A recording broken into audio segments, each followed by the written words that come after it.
Nice. All right. Welcome back, everybody, to episode 9 of Flip the Odds.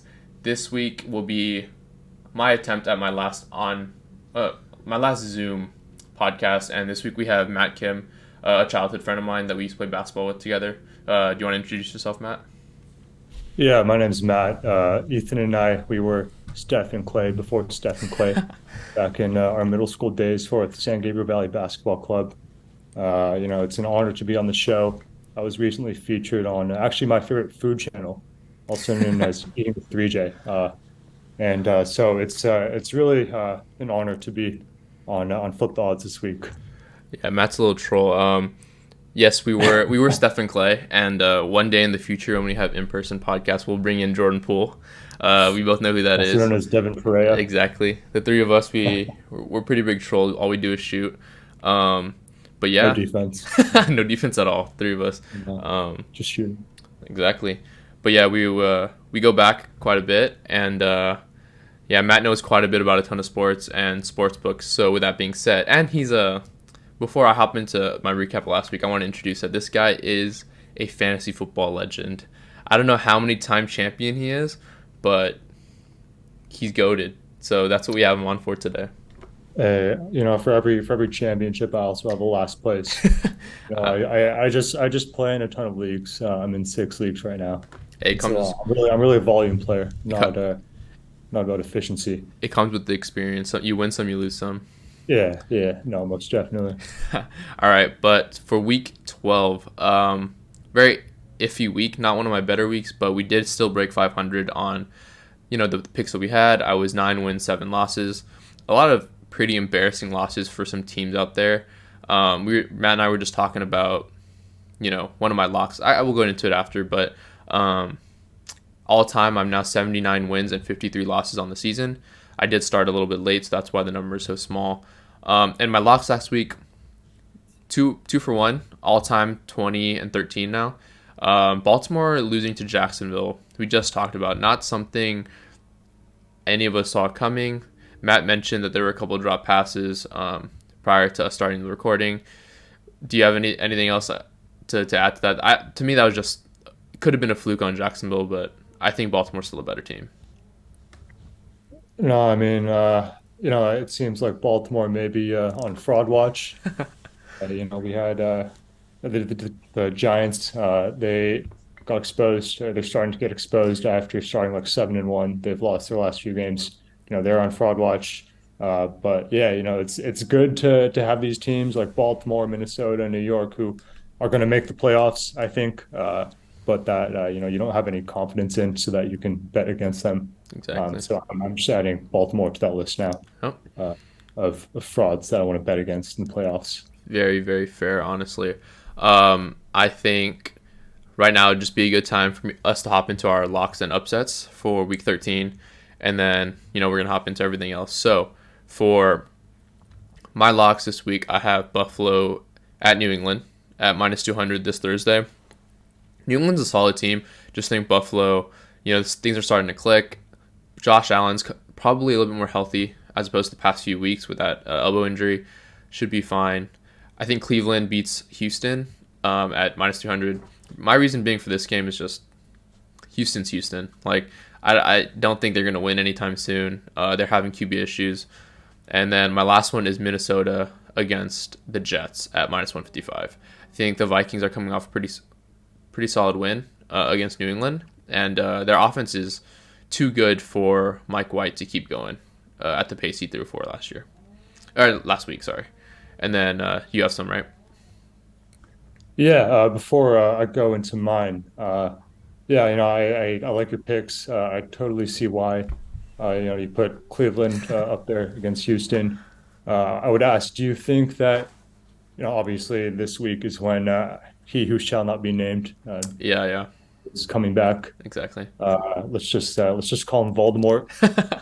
Uh, Voldemort's coming back this week. Do you think that the Texans are going to have any, added motivation? I know that they've obviously looked horrible, and Yeah, it's not worked well for my fantasy teams with Damian Pierce. yeah.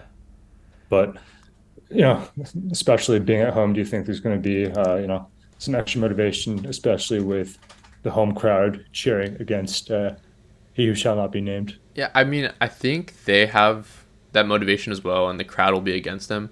But at the same time, I feel like that makes him have that extra motivation. That makes sense, you know. Like if he's going with his Cleveland crowd at home, maybe he doesn't feel that pressure as much.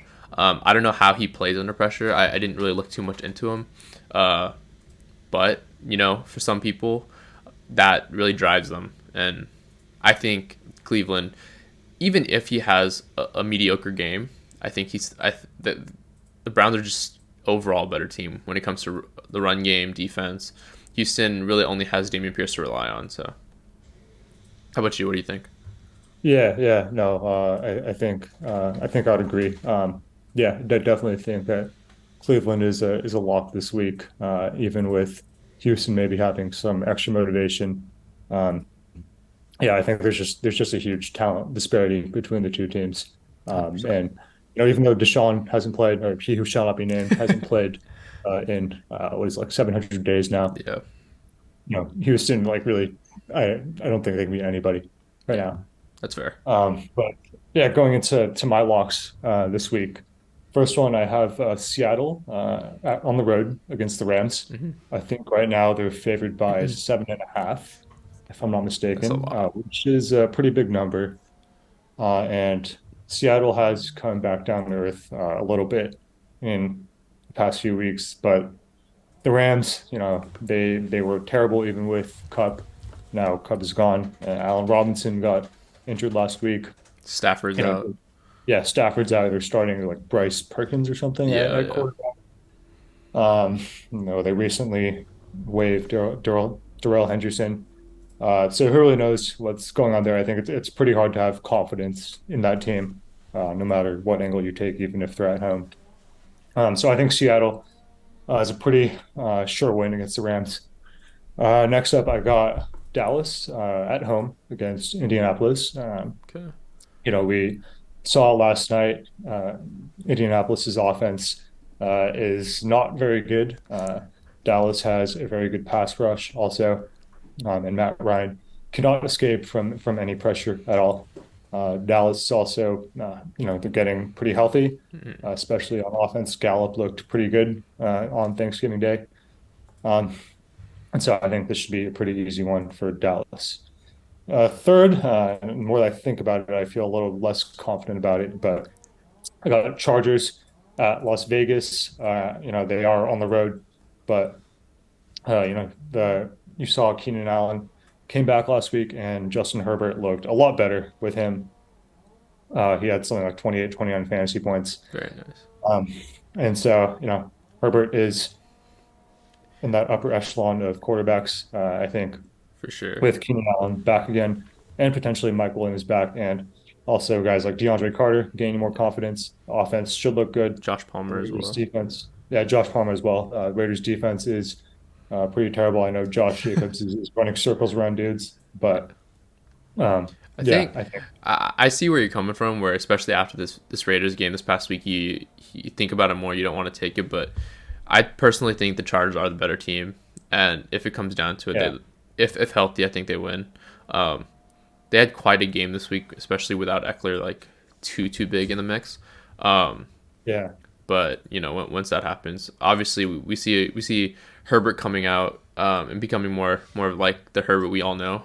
Um, mhm. which was very reassuring because I'm a big fan of his, and very nice to see. Right, so I agree with that one actually. And then my upset, I have one this week. I have Miami at San Francisco at plus 175. I think the reason is these are two very solid teams. Uh, I'm not too big a fan of Miami and the way that they go about it. I'm not high on Tua. I think he's getting bailed out by his receivers quite a bit, and I think the Niners are a better team. But if I had to choose an upset for this week, I think Miami has the best chance because looking at other matchups, I can't like as much as I like Cincy, I can't say I think they're going to beat the Chiefs right now the way that Patrick Mahomes and Travis Kelce are just rolling. Um, besides that, I don't think anyone at face value just looks like a pure upset so far. Yeah, yeah. We were talking about this before recording. Hmm. There aren't too many good upset candidates. just taking a look at the lines again. See that the Bears money line is plus 158 against the Packers. The Bears are at home. The spread is Bears plus 4. If Aaron Rodgers doesn't play, maybe the Bears can pull it out. But if he does play, that Aaron Rodgers and the Packers have historically dominated the Bears. So I would maybe take a look at Bears upsetting the Packers, but Yeah. otherwise I agree. There's not really too many juicy upset candidates that jump out to me. That's actually a good point that you bring up because we saw Aaron Rodgers get hurt this week, and even though Jordan Love did play quite well in his few snaps, uh, if Justin Fields comes back, we know they were actually clicking quite well. Yeah. Um, so that could go either way if Aaron Rodgers stays out and Justin Fields comes back. So it's a good one to keep an eye on. Um, and then I will just run through my picks real quick that I do weekly, and then we're gonna hop right into fantasy football. So for this upcoming week, on Thursday, obviously I mentioned I have the Bills winning. On Sunday, I have. It hurts me to say, but the way it's going, Denver's not winning any games, so I have Baltimore beating Denver. I feel like that's pretty obvious. I have the Eagles beating the Titans, the Packers beating the Bears, but I feel like that one I'll put an asterisk next to because it depends on who's healthy at quarterback. For now, we'll say Packers. I think Detroit actually beats the Jags. I know Detroit was favored quite by minus 1.5 yesterday, but today it's flipped. Jacksonville's actually the favorite. I think Detroit will win that. Cleveland over Houston, Minnesota over New York. What do you think, Pittsburgh or Atlanta? Let's see. Atlanta's at home. hmm Pittsburgh's only favored by zero point 0.5. Yeah, I think I'd probably go Pittsburgh in that Mm. one. Uh, Kenny Pickett did look pretty good last night. Mariota's putting Um, up quite a bit of TDs though. Like he's looking very like efficient in terms of like putting up numbers because they put up a lot of points every week. they do put up a lot of points. Mariota does get it done pretty well in fantasy. But I don't know. It's You it's think it's Pittsburgh? so hard to trust Marcus Mariota. I mean, do you remember I think they were playing Cleveland a couple weeks, or sorry, not Cleveland, Carolina a couple weeks ago. Mm, There was one play where Mariota was going down and like literally like an inch from touching the ground. He just flung the ball up for anybody to dude. grab. Yeah, I mean, So I could see it going either way, but we'll take Pittsburgh there. I trust. Um, Another one that I couldn't choose. I couldn't decide if the Giants would upset the Commanders, but I think I'm gonna go with the Commanders on this one. Uh, we'll go with Miami over the Niners. Personally, the closest game this week besides the Bengals Chiefs game. I think I agree with you. I think the Seahawks beat the Rams, Chargers beat the Raiders, Chiefs beat the Bengals. That will be very very close though. So I don't know if the spread goes up any more besides or past 2.5. I wouldn't take the spread because I think since he keeps it a very tight one. And then I'm gonna take the Bucks on Monday Night Football over the Saints, even though Tom Brady looks a little washed right now. But hey, still looks better than Andy Dalton. that's facts. Um, yeah, it hurts actually this year because I really trusted Kamara a lot, and I'll talk about that a little later. But so we're gonna hop into fantasy football with a 15-time champ over here. And first, before we do all the stuff, you know that he's been watching my podcast a little bit. You know I do reliable or not reliable. Um, I want to ask you four players that I just came up with prior to the show. If you think Okay, fantasy wise they're reliable or not reliable to be starting. First one, sure. Damian Pierce. Uh, it's he's been getting the volume. hmm I guess not last week. I think he only had like 5 carries last week, but he has like a true like starting running back role. Yeah, It's really hard to find guys like that in fantasy, I think that especially at the running back position. he usually gets a lot of touches, like what you're saying, He does, but yeah. He gets plenty of volume, but they're not really high value touches. mhm, This offense is not going to move the ball. They're not going to get in the red zone too often. mhm. So you're kind of, you kind of need him to score a touchdown, and Okay. that's a little unlikely. I think just because of his volume, he's probably running back two range, Mm-hmm. lower end running back two. Gotcha. Um, but I don't I wouldn't say he's necessarily reliable, Gotcha. uh, just because to a certain extent, running back is pretty dependent on the offense. He doesn't have that big playability necessarily like someone like Derrick Henry does Mm-hmm. to just explode for a 75-yard run. You know, Gotcha. so So yeah, not reliable. yeah. I Gotcha. probably wouldn't say he's reliable. Yeah. If you were to have asked me, like I'm looking at him right now, right? His when he played from weeks 3 to 5, that's when he did get his 3 touchdowns this season.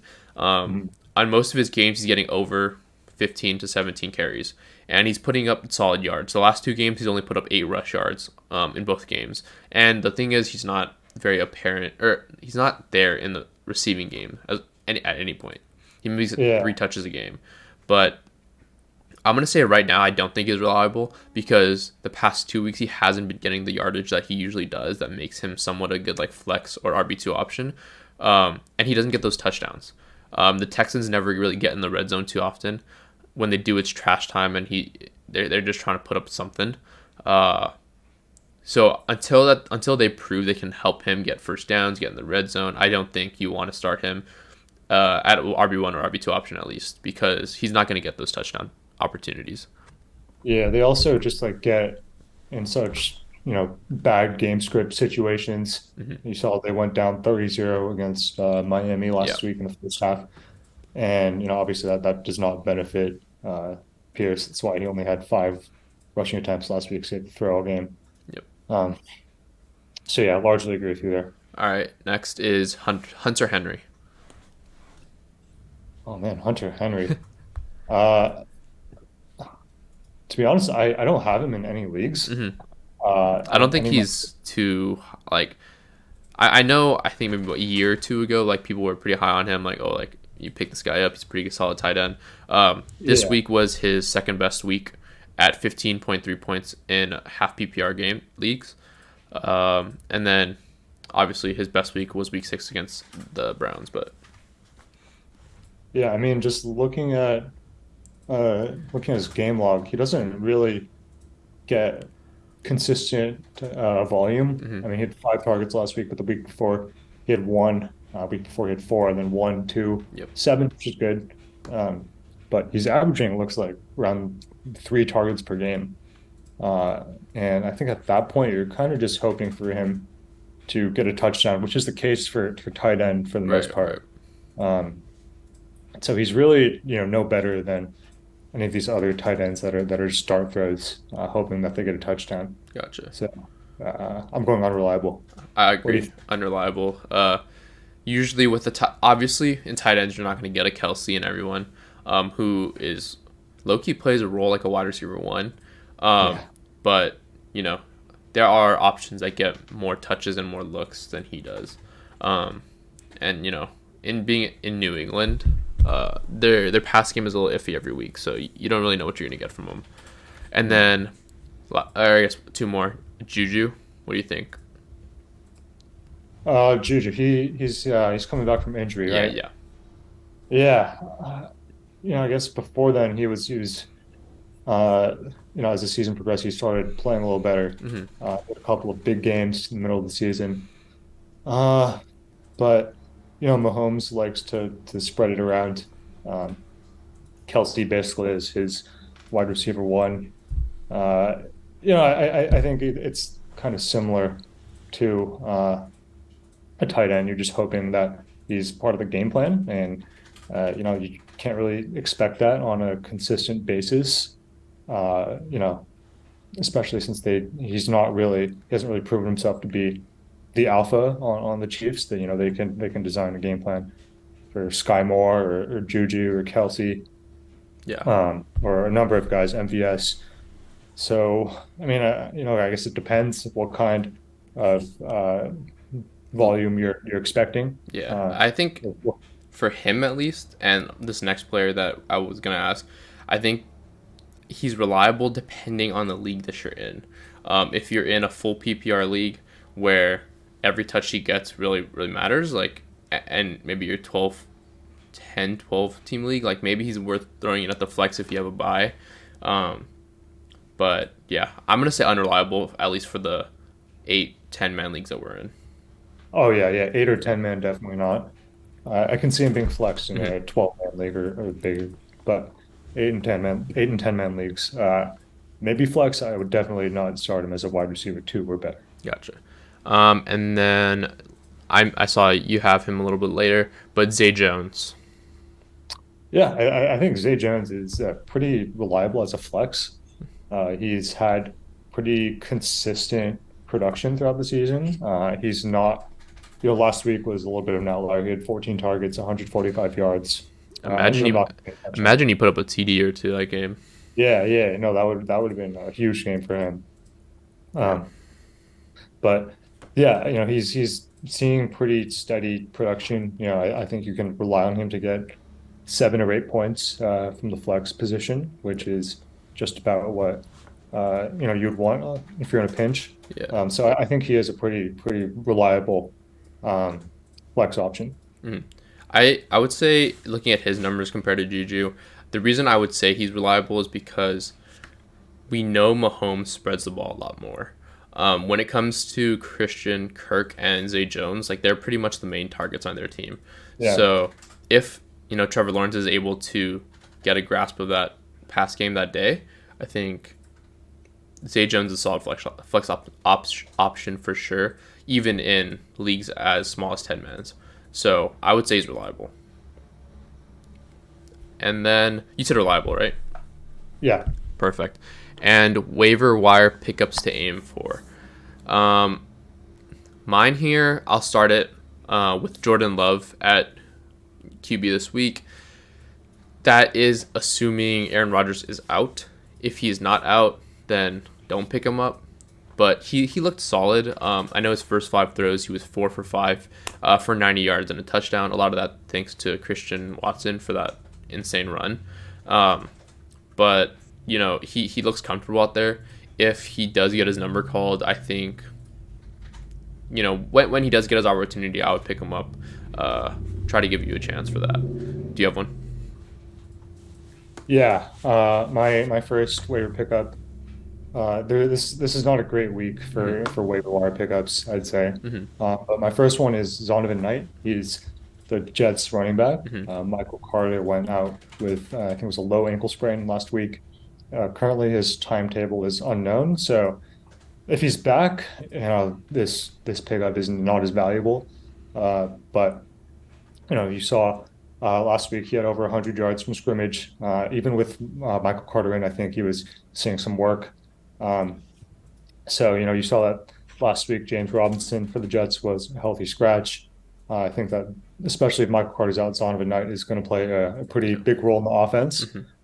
And with Mike White now starting instead of Zach Wilson, you've seen the offense tends to do a lot better. Yeah. Uh, Last year, especially when Mike White was starting, I remember Michael Carter and even Ty Johnson were both really good Mm-hmm. in fantasy because Mike White was checking down to them a lot. Yeah. Yeah.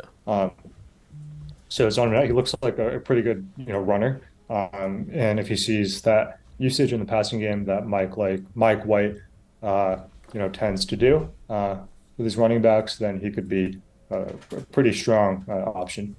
Gotcha. Cool. Cool. And then I'll hit mine. I have for my second wire pickup is Jermichael Hasty, Jacksonville's running back. We saw ATN go down pretty early, and love the guy. But I think Hasty showed that he's pretty big in that like pass game. Um, I think he only had 5 targets and a touchdown already with like over 60 yards. So if he can produce at all in the run game, I think he'll be very solid. But if Trevor Lawrence does check it down to him a couple times, and I think he'll build his stock quite well. And then you have one more, right? Yeah, for my second waiver wire Mm-hmm. pickup, we talked about him earlier. Looks like you went with the two J's with Mm-hmm. Jordan Love and Michael Hasty. I went with the two Z's, Yep. Zonovan Knight, and now Zay Jones, Jacksonville wide receiver, who we just talked about. I think he's only rostered in 30 something percent of leagues, which is kind of crazy to me. For all the reasons we talked about earlier, he's a pretty steady producer. Yeah. Trevor Lawrence likes to funnel his targets to Zay Jones, Christian Kirk, Evan Ingram, and a little bit of Marvin Jones. So Zay Jones is going to see pretty good volume Hmm. on a weekly basis. If he gets a touchdown, uh, you know, he could be a really good start. Yeah. We love that. We love that. And for sleepers to start, I'm gonna start mine off with Michael Hasty as well because of ETN's injury. He's gonna get a solid amount of touches. I'm not saying I'm gonna start him at my RB1 or RB2 option, but if you need a flex, if you know you have people on bye this week and you need someone, I'm starting Hasty. And then I'll hit both. Uh, I think more than Michael Hasty, I would start with Rashad White because I don't know if you're able to get him, but if you have him, he's a solid option. Tom Brady is playing with an injured Leonard Fournette, and Rashad White seems to get the ball on passes quite a bit. And his rushes, obviously Tampa Bay rushes, I think the least, if not very very low on the list in the entire NFL because their rush game is so bad. But expect him to get a lot of point 0.5 PPR or full PPR like points just by those checkdowns. And then all Yeah. you. So do you? Yeah. Before we move on, I would ask: do you think that even if Fournette plays this week, Rashad White is someone you can trust as like an RB2? The crazy thing is like I have started him in my 12-man league at my RB2 with Leonard Fournette, and he's putting up a sort like 8 9 points. Um, Yeah. and when you need someone to take over that RB2 spot, that's more than really you can ask for, because he does have touchdown potential. With the way that Tampa Bay's offense is running, like, you don't see any really big plays going deep to wide receivers. When you do, Mike Evans is dropping the freaking ball, and then yeah, I think even if Fournette's there, maybe he comes back, he's playing a little less because he's coming from an injury. I would still start him.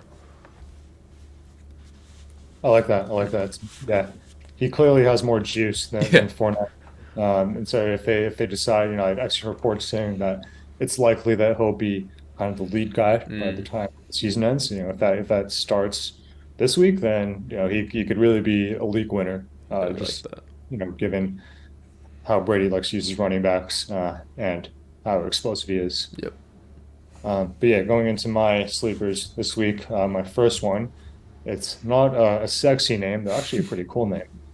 Donovan Peoples-Jones, Yeah. wide receiver for Cleveland. Kind of similar to Zay Jones, he has had pretty good production throughout the year.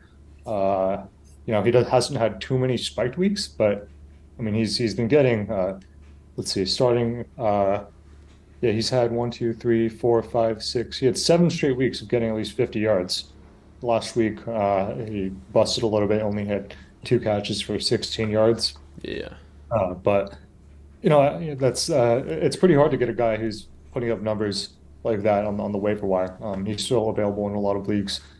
Um, so yeah, just like Zay Jones, he's going to get pretty good volume. He's been pretty reliable so far. If he somehow ends up in the end zone, all the better. And also, well, we'll see how good he who shall not be named Yeah. is I was about to this ask. week.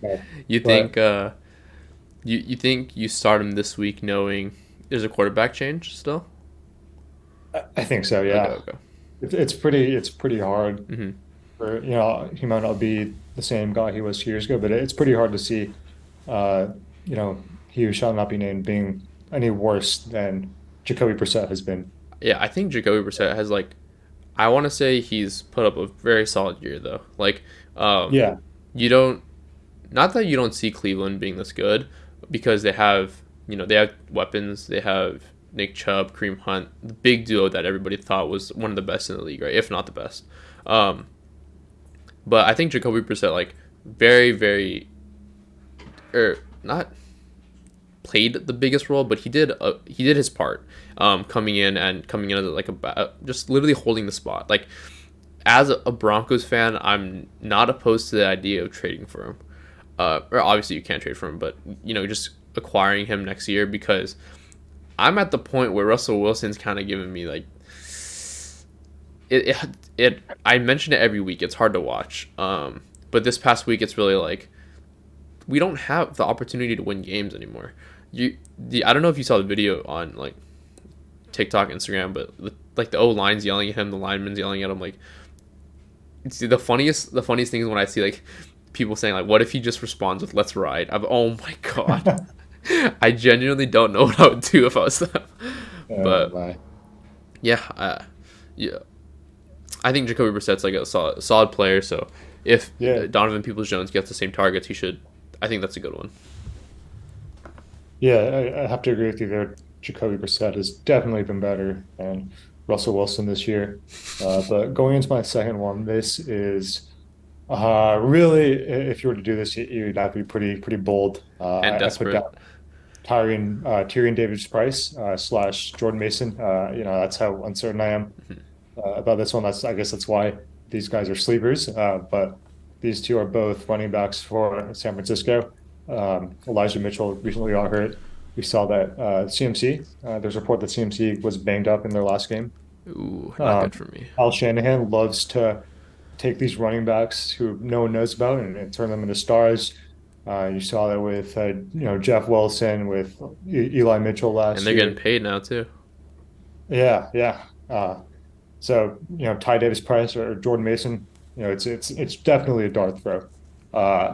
But you could If strike gold with one of them. if you are right on this week, I think that will be the biggest sleeper like, so far in 9 episodes to be the one to Absolutely. pop off. But we've had some good ones, but that will be the best one so far.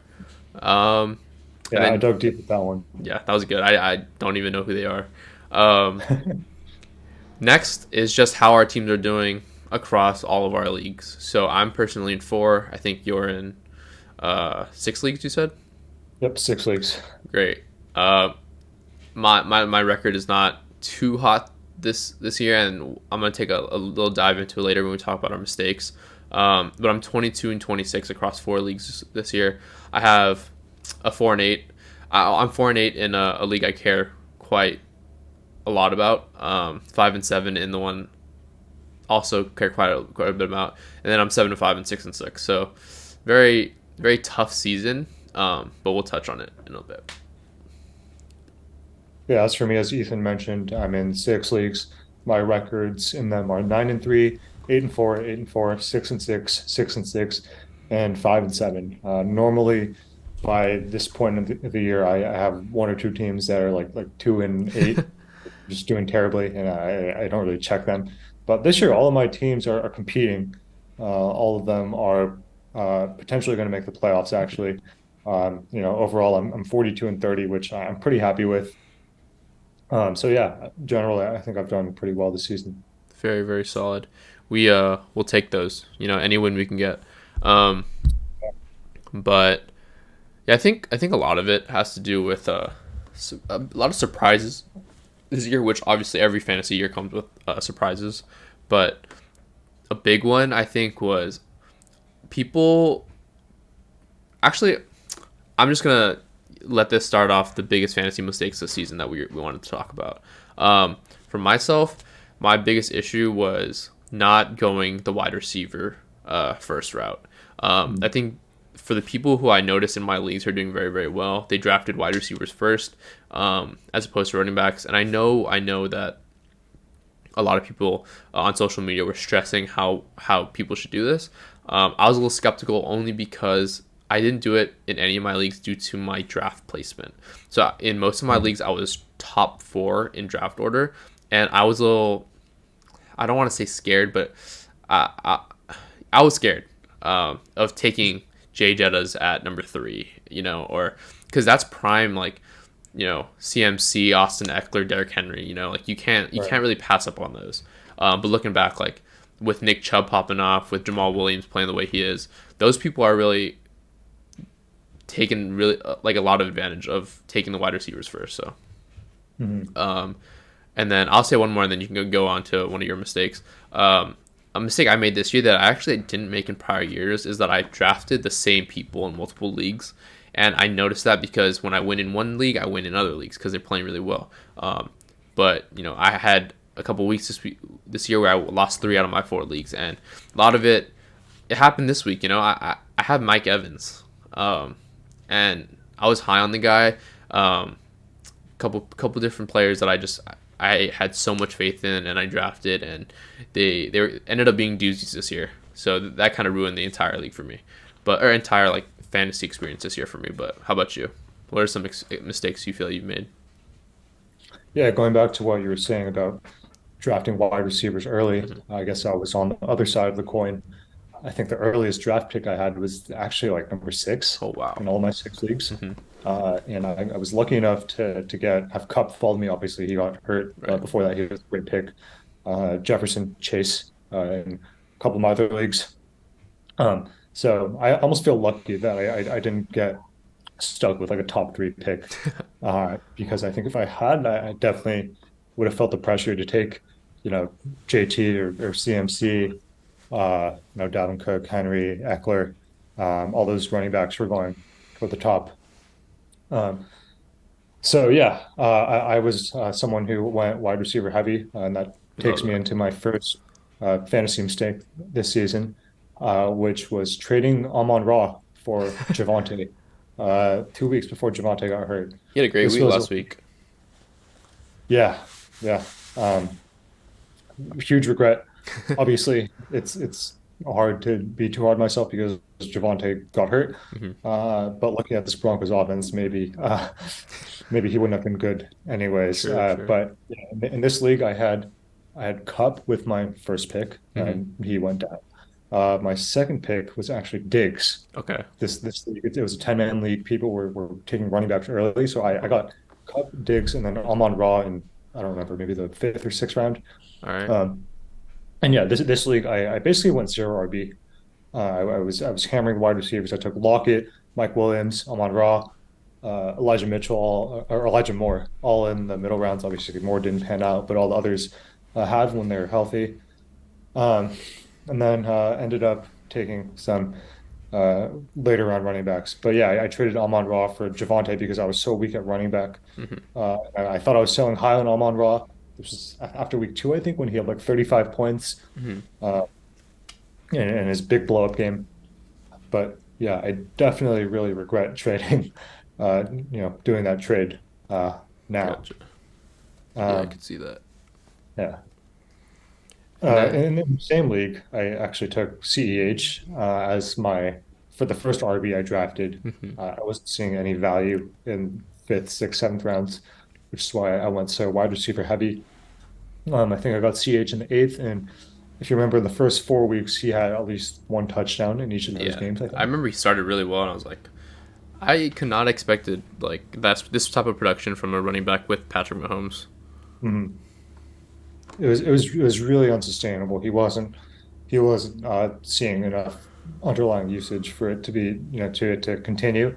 And so I remember I tried to sell high on him. Hmm. I think I was maybe trying to get too much for him. Hmm. So honestly, I regret not trading him for any startable player Right. after his first 4 weeks. I was a little bit too greedy, and I Hmm. regret that. Yeah, I see that. And then for my, I think I want to go off your point there of like not selling high. I Mm. tried, but I also asked for a little bit too much. Mine was actually Amon Ra because he started off with 2 very strong weeks, and this is coming off a year where everybody's very high on him towards the end of last year. And so people are like, oh, okay, like Jared Goff's producing, Amon Ra's going to be there. He's the number one target, obviously. I had trade options, and I just, I shot him down and I asked for more. And now looking back, like this past week was his best week since, and not obviously could have changed the way the way my leagues came out recently, especially with the need of more receivers on my team with Mike Evans being there. But yeah, do you have any more?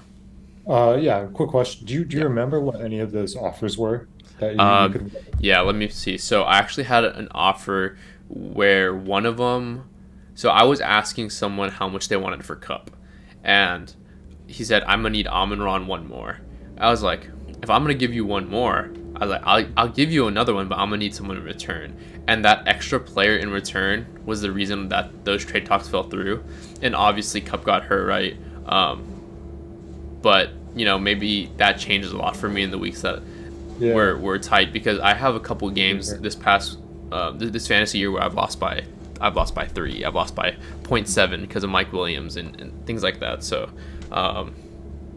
yeah, I don't know. I think another one was flipping for um, I think in one of my leagues I wanted to flip for Mark Andrews and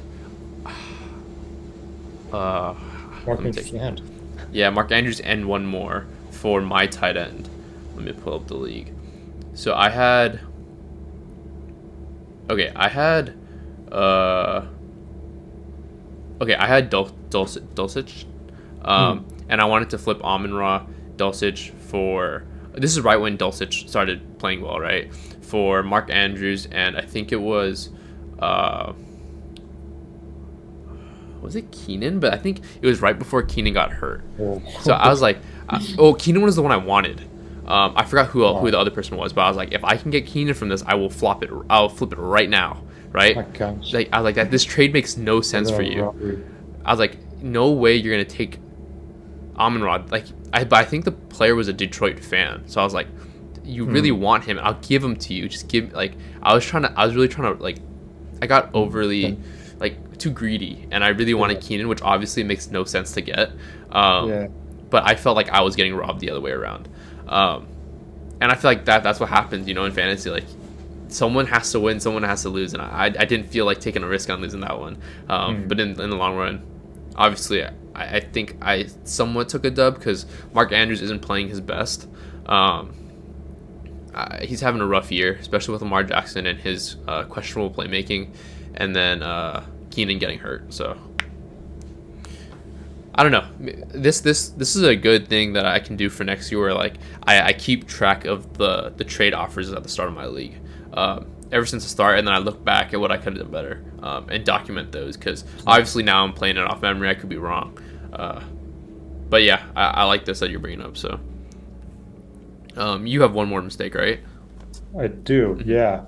My last mistake I have right here is wasting Fab early in the season. And for if you don't know what Fab Mm-hmm. is, it's just a different way of doing waivers where you have a budget, Yeah, and you do waivers by it's like auction. a silent auction basically, instead of having a waiver order. Um, but I remember in this one league, my league with my high school buddies, it's actually a pretty competitive 12-man league. Mm-hmm. I made a lot of stupid pickups where I wasted fab on guys I shouldn't have. I remember I spent $8 to get Rex Burkhead after week one, and obviously that ended up being I nothing. remember picking him up too, though, so I don't blame Yeah, you. no, he was week one. He got like all Yeah, the carries yeah. and all the passing game work. But yeah, so you know, all these small uh, all these small bids that I had ended up costing me in the end because when Rashad Penny went down, the guy who had drafted Kenneth Walker had actually dropped him by that point. So Kenneth Mm, Walker was available on waivers. I only had $70 out of the $100 budget left, and my friend Brendan had I think 85, and this guy he bid $71. I put in a $70 bid to get Kenneth Walker, dang. and Brendan put in 71. Kenneth Walker would have been worth all $100 Yeah. if I had it. Kenneth So Walker's playing amazing this year.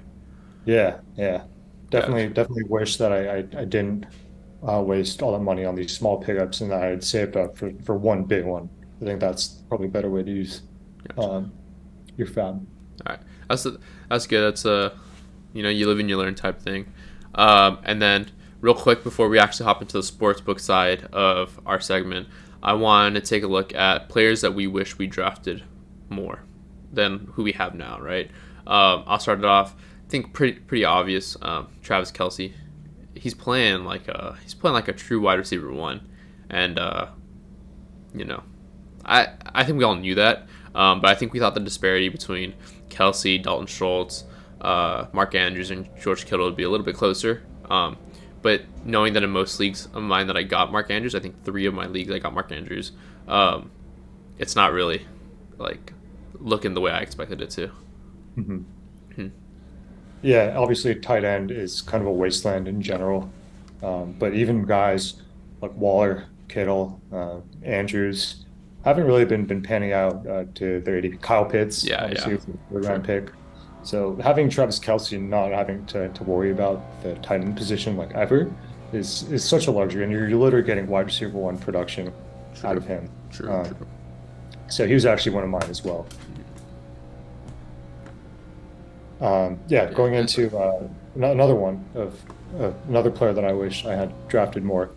It's actually Josh Jacobs. yeah, He was going around the 50th pick range, fourth, fifth round turn in 12 team leagues, and I wasn't drafting any running backs in that area, which a lot of people like to call the RB dead zone. yeah. Uh, especially Jacobs, who I didn't really see him being a huge part of their offense, Especially and with really see him Devontae getting coming in, and you think the pass game is gonna be yeah, more of it. yeah. You expected it to be centered around Mhm. Devontae, Renfro, Waller, but Jacobs has just exploded this year. I mean, he's shown that he's such a talented runner, and he's in a contract year after I think the Raiders declined his fifth year option, so Yeah, he's definitely going to get paid a nice sum of money this offseason. yeah. He's showing how. I mean, the past few weeks he's really showing how dynamic he can be. You saw that 80-yard touchdown for the win 2 days ago. Like that goes. The dude dropped like 50 points. I think anybody would, uh, look back on that. It's like, okay, there's two players like that this year. It's mixing with that one game and Jacobs with that one game. So Yeah. yeah, and then I would go with Eckler, only because at my high price, my high picks, I decided to take Derrick Henry over Eckler this year, and obviously Derrick Henry's not playing poorly at all. Like he's doing very well, um, but Eckler's having that really really efficient year this year, and I wish that at my third pick I would have taken Eckler. Yeah, I think I was pretty low on Eckler Hmm. at his ADP. I mean, he was basically, I thought he was being drafted at his ceiling, I basically. agree. The year before, he had his huge season mostly off of 20 touchdowns. Right. And, you can't expect that to touchdowns are not sticky. You can't expect that to continue year over year. Mhm. But he's proven me wrong. I mean, he has, I don't know how many exactly, but he has a ton of touchdowns this year. And he's almost kept up the same pace that he had last year. Yep. Yep. And then you have one more, and I have one more, right? I do have one more, and it's Ramondre Stevenson, Hmm. another one of these. He was a late round running back, mostly going in like the eighth, ninth round. Going into the year, it wasn't clear what the backfield split would look like with him and Damian Harris. Last year, Damian Harris had a really good year, 16 touchdowns, I believe. Was one of the best runners in the NFL based on all the advanced metrics.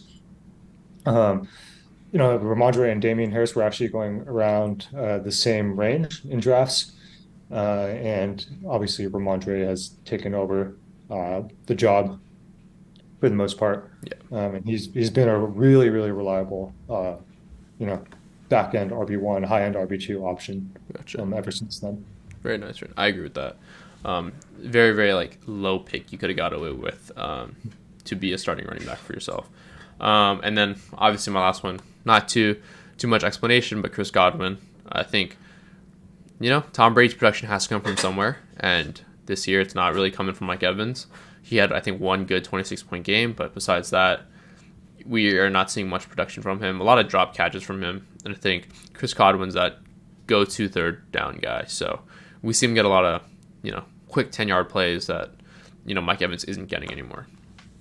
And then real quick, I always do player versus player comparisons. You don't have to explain unless you want to. I feel like this week is pretty like self-explanatory. We're gonna do a tight end week, so it's gonna be George All right. Kittle versus someone, and I feel like the first three or Okay. first two at least are pretty obvious, and then the second going from there it might be a little bit more thinking. But George Kittle and this isn't a fantasy wise, okay? This is fancy wise Fantasy or wise, yeah. So okay. who are you gonna take on your team? Kittle or Kelsey? Obviously Kelsey, right? Oh yeah, definitely Okay, Kelsey. and then Kittle, Kelsey right. Kittle or Andrews? Kittle and Andrews. That's oh, let's see, 49ers playing. I think I prefer Kittle in this one. Okay. I'm looking at the lines right now. Hmm. Um, Baltimore, Denver, the over-under is only 38 and a half. Hmm. So it's looking like there's not going to be too many points scored, whereas 49ers, it could be a really high scoring game with two, Yeah, one great offense in Miami and one, pretty strong offense in 49ers. So, I think I'd go with the higher scoring gotcha. game, which is probably going to be 49ers Dolphins, and also Kittle. He's so athletic. He has that big playability as well. Gotcha. Kittle or Dalton Schultz? I think again, I'd probably go Kittle. Mm. Okay. Uh, the Cowboys, this is one of my locks this week. They're playing Hmm. the Colts. I think they'll probably be able to jump out to a pretty big lead, Hmm. um, and will likely run the ball on the second half. Gotcha. Schultz is a pretty startable tight end one in general, Gotcha. but I think his upside is not as high as Kittle's. I mean, Hmm. just in general. Gotcha. And then Juwan Johnson. I feel like with these options, you go Kittle more. The reason I put him there was because I go Kittle, Andrew Schultz over, or I go Kelsey, Andrew Schultz all over Kittle, and then Interesting. that's why I would throw in like, you know, tier two, tier three tight ends there, but very very cool. So you said Kittle over him, obviously, right? Over Juwan Yeah, Johnson, yeah, yeah. yeah. Another just you're hoping for a touchdown. Yeah, that's what I was gonna say. He's very touchdown dependent, especially with the past few weeks. It really shows in his production. Um, but that pretty much wraps up fantasy football. And something that Matt and I are very interested in. Sports books all across the internet. We came up with a couple picks of the week that we like, and I talked about my favorite money line picks or just straight up wins earlier in the episode, but we each have a couple that we like, and we're going to go over right now. So, first off, for me, I like Buffalo at minus 5.0. I don't think, New England is that good of a team where they're going to be able to put up a lot of points against a pretty solid Buffalo defense, I want to say. Um, and then, with that being said, I think Josh Allen is just Josh Allen. They're going to put up points no matter what defense they're going against. So, they're going to put up points. It's just a matter of whether or not the Patriots can keep up with them. And then you can take one. Yeah, I think I agree with your analysis there. My first pick is Lions Jaguars Hmm. over 51 and a half. I know it's a high number, but the Lions are going over just, they're playing these huge like 60 plus point games Right. like almost every week. We saw Trevor Lawrence had a really good game last week. It Um, really helps when their offense can produce because their defense just gives up points off the rip. yeah, So that too. yeah. Yeah, no, they're just blatant points left and right. So I like this one to go over. Hmm. I think if you bet the over, it'll make your viewing experience more fun. I think it'll be a shootout. Hmm. Sounds good. And then I had Vikings minus 3. I think the line is only so close due to Mike White having an amazing first start. I don't think in any world is the line ever at minus 3, or like Yeah, it's it's weird to me. Like I don't think in any more games is he going to be putting up 3 touchdowns on 315 yards. It's just a great week from him, and all respect to him. But if Solid starts Wilson, they're beating him by double digits. And if Mike White is starting, I think it's a touchdown or more still. So I would say Vikings minus 3. yeah. This line is a little confusing to me as well, especially since It's like recency bias type Vikings thing. are at home. Yeah, yeah. I mean, New York does have good defense, and Sauce Gardner's probably going to be covering Justin Jefferson, but. Yeah, yeah, I'm not exactly sure what to make of it. I mean, it almost feels like a trap. Yeah, for What real. is what do the sportsbook know that we don't? Vegas knows something, dude.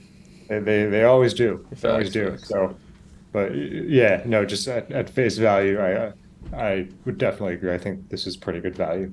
Gotcha. Um, for the Vikings, which I think people are pretty low on Hmm. after they got blown out by Dallas.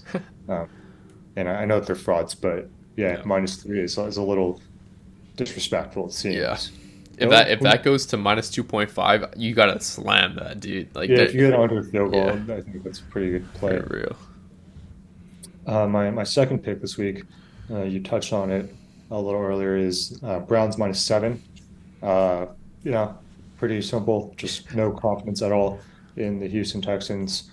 Um, yeah, Yeah. Browns -7. They should win by at least a touchdown. That one speaks for itself, huh? Yeah, there's some push potential, obviously, with it being a -7, not 6.5. Um, but I feel pretty good Yeah. about Browns -7. I also like Cleveland money line. If you don't feel comfortable with the spread, or if it does go up to 7.5, I think the money line's a good option for that one.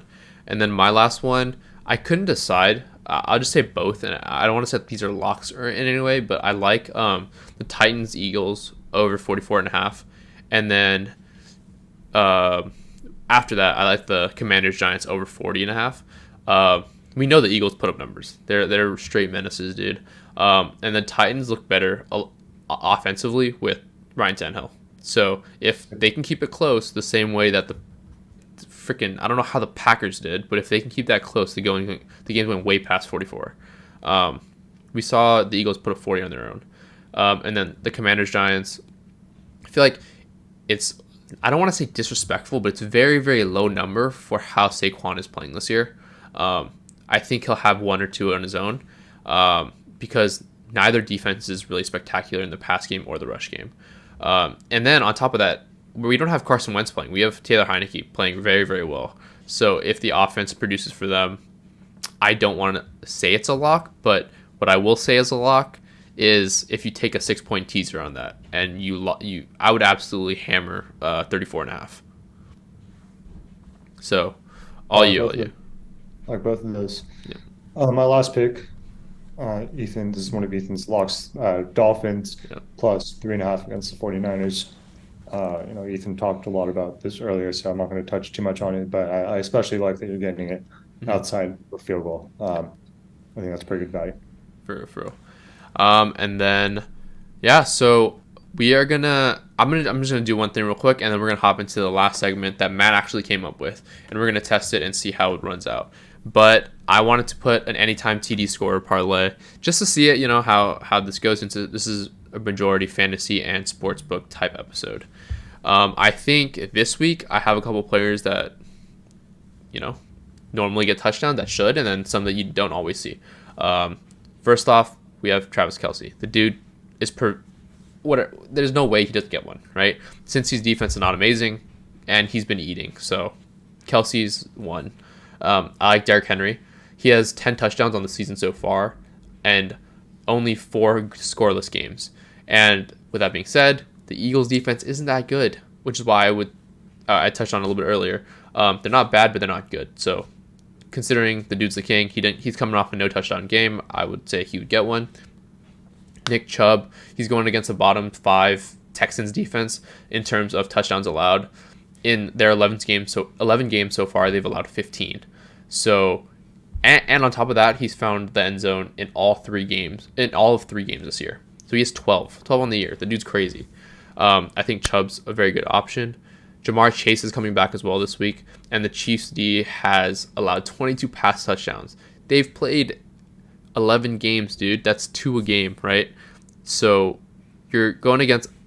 I don't think Mixon is gonna if Mixon doesn't play, the rush touchdown potential is not as high. But I think it's too early to count Burrow out to not get 2 tutties, and I think Jamar Chase is one of them. It's really going to be Chase or T. Higgins for those 2. And then I think to round it out, I have Darius Slayton going against the Commanders. He has, not been hitting touchdowns that much in the past few weeks, but the Commanders have allowed right after the Chiefs. They're at 4th, 19 touchdowns so far in the past games. That's about 1.5 a game, and unless Daniel Jones hits Saquon on a pass TD on a check down, which he has 0 of this season, I think the touchdowns from Daniel Jones will either be to Darius Slayton or Daniel Bellinger. And then my last one is just AJ Brown. The Titans' rush defense is pretty pretty freaking good. We've seen them hold very, very solid running backs to very low fantasy points and rush yards as a whole. So I think as much as Jalen Hurts will hate to do it, the dude's going to have to pass. I think A.J. Brown is going to be the option along with Devontae Smith. So I think those guys will eat the most from that. So those guys are the ones that I think will, have a really good chance of scoring touchdowns this week. And then I want to hop into Matt's Guess the Odds segment. So it fits right into our name where we flip the odds. But I'm going to have this out by Tuesday night. It is Tuesday right now. So we're going to do Thursday Night Football for you guys. So Matt, do you want to explain how it works since this was your idea? Yeah, sure. So the way that I envision this segment is Ethan will name a player prop market for Thursday Night Football, Pats Bills.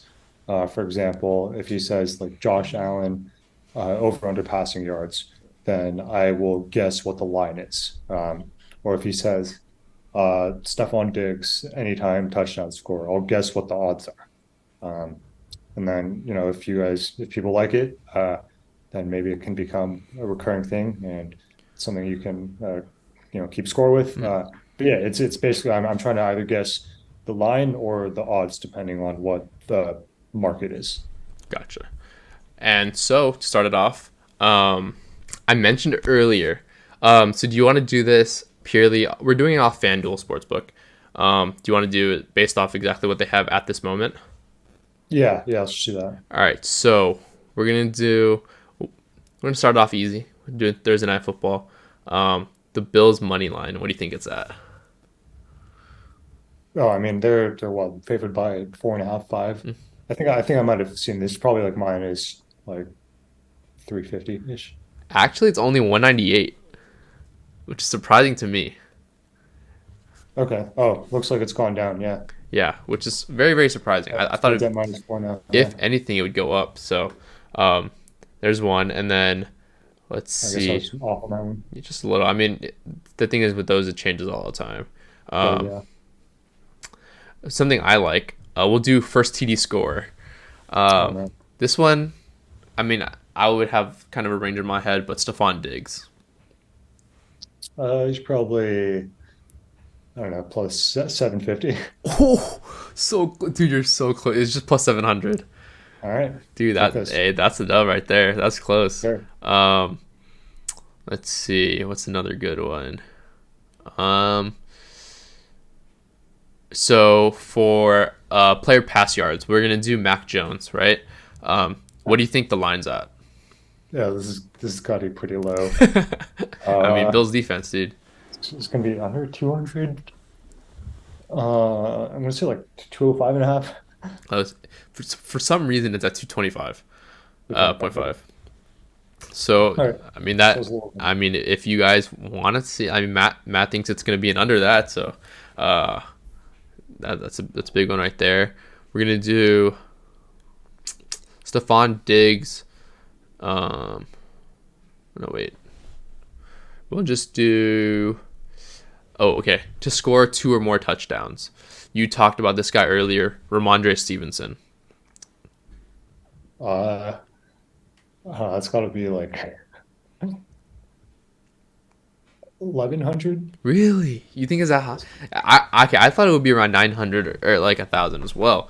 It's only at 470.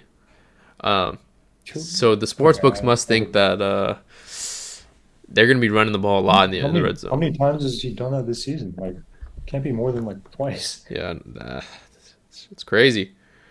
I would. Okay. Yeah, I Interesting. wouldn't take that one. But who knows? It's a little low for the prop as well. And then we'll do 2 more. Let's see. What's a good one? Okay, we'll do rushing yards. So for Devin Singletary, what do you think the line's at?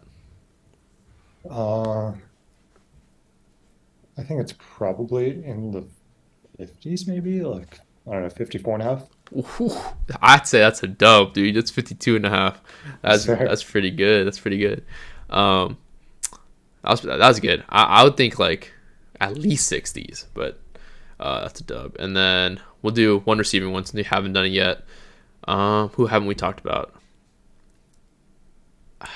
Isaiah McKenzie had a great week last week. Just throwing that out there. But we'll do Dawson Knox, tight end, receiving yards. I think that's probably like 33 and a half. That's another dub, dude. It's a 30.5. Okay, so 30 and a in the half. All future, right. you got to be closer than like around 5 yards, and I feel like that's a dub because you can't Yeah. get it on the spot. Yeah. So I'll put on. I think you got at least 3 or 4 dubs right there. You got the Dawson Knox, you got Devin Singletary, Stephon Diggs, and then This was a dub. yeah, that was good. Couple bad L's, but Yeah, I mean you two nice you dubs. can't take all of them.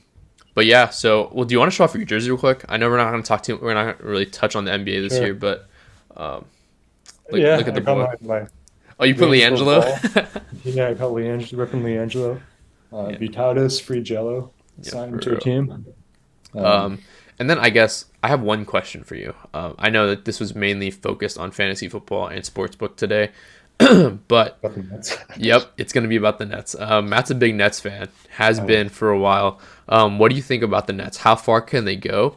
And then how high are you on this team this year that you have? Every time I watch the Nets, I either think like we're not going to make the play-in, or like we're winning the finals. All right. Like I think that's how like much variance there is with this team. I mean, like we have shooters like all around the court. We have Seth. I mean, Joe Harris has not been playing well, but KD, Kyrie are obviously shooters. Watanabe has been shooting Yeah, well. yeah, very well. TJ Warren's coming back next week, and obviously he hasn't played in, shoot, I don't know, since like 2020. Um, but we got shooters. Ben Simmons, he's been looking more aggressive. Yeah, you've been scoring a little bit more. Yeah, I actually went to the game on Sunday against the Trailblazers, Okay. which we won, and I saw him pushing the ball. He's really good at pushing the ball and finding shooters in transition. Um, so we definitely have a lot of holes. We don't really have many perimeter defenders outside of Simmons. It's a little worrying that Claxton is our starting center. Mhm. I mean, he's talented. Don't get me Yeah. wrong. Pretty good shot blocker. Really good defending in space. Um, and is getting better at How, finishing how do around you the how do rim. you feel about KD calling out the starting lineup? I mean, obviously, I don't like it. I mean, I wish KD was more like Steph when Hmm. it came to things like that. I mean, Steph is a great leader, but I'm, he's KD. Yeah, yeah, He's for real. he's gonna do what he wants. Obviously, I don't like it, Hmm. but what am I gonna do? True, true. Yeah, but that's pretty much all we had. That's it for Clay and Steph today. Um, but yeah, I wanna say a few things. I appreciate it. Thank you for coming out, Matt. We're gonna do one in person in the future. Hopefully, when Matt and I go back home over spring break, over winter break. Most definitely. We'll add in a couple of our boys in there as well, and I mean if we can, we're gonna continue the sports book. Guess the odds. I think it fits in really well, and yeah, I'll be posting all my PrizePick plays that I think will hit for Thursday Night Football, and then Sunday Night Football and Monday Night Football as well on the TikTok, since we didn't cover that in today's episode. But I apologize if next week's episode comes a little bit later in the week. Maybe gets post Wednesday. I do have finals next week. So it'll be a little bit rough. But yeah, thank you again to Matt. And yeah, we'll have him back on the show. You have any last words? No, this was a lot of fun. Thanks for having me. Yes, sir. I'd love to hop on again, especially with the SGV boys. So Let's do it. let's run it back. Yes, sir. Alrighty. Thank you guys for watching.